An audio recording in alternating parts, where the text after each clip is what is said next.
হাতে যেটা থাকে সেটা শেষ করে মনে হয় কি যে আর কোনো কাজ নেই, এটাই শেষ করে মনে হয় আর কাজ নেই, তারপরে একটু রেস্ট নেব।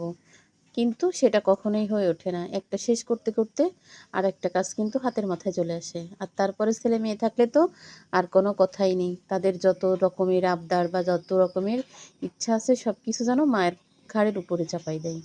রান্নাবান্না শেষ করে ভাবতেছি যে এবার রান্নাবান্না শেষ, আর কোনো কাজ নেই। এখন বলতেছে যে পেঁয়াজি বেগুনি বানাই দাও। তো আমার তো ছেলে মেয়ে যখনই যা বলে, সেটা যদি রাত ২টায়ও বলে, রাত ১টায়ও বলে, যদি জেগে থাকি উঠে কিন্তু তখনই সেটা করে দিই।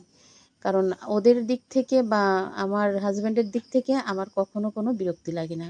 কারণ ওরা যখন যা বলে তখনই সেটা করে দিই। কারণ বাসার ভিতরে আমি মা বা আমি ওয়াইফ, আমারে বলবে না, আমি মা আমারে বলবে না, তা বলবে কারে?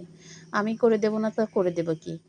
এইটা চিন্তা করে এখন কিন্তু আমি, এখন না সারা জীবনই, মানে আমার বিয়ের এই ২৫-২৬ বছর হয়ে গেছে আমার বিয়ের বয়স। তা কখনোই আমি ওর আব্বুর কোনো কথা বা ছেলেমেয়ের কোনো কথা বা আমার শ্বশুর-শাশুড়ির কোনো কথা কেউ বলতে পারবে না যে এটা রান্না করে দাও বা এটা করে দাও, সেই জিনিসটা আমি তখন করে দেইনি। মুখের কথা মুখে থাকতেই কিন্তু সাথে সাথে করে দিছি। আর মানুষ বলে না, মন যদি ফ্রেশ থাকে সব কাজই সহজ হয়ে যায়। মন যদি ভালো না থাকে তো সহজ কাজ করতেও কিন্তু কঠিন মনে হয়। তো আমি তাড়াহুড়া করে পেঁয়াজু বানাই দিছি আর বেগুনি বানাই দিছি। বানাতে বানাতে মনে পড়ছে যে আমার চালের গুঁড়া মানে ভাঙানো আছে, এখনও টেকা হয়নি। এখানে ১২-১৪ কেজি চালের গুঁড়া আছে। এই যে বড় যে আরএফএলের গামলা, গামলাটা কিন্তু পুরা ভরা, অল্প একটু খালি আছে। সব কিন্তু চালের গুঁড়া। এই নতুন ধানের নতুন চালের গুঁড়া। আসলে চালের গুঁড়া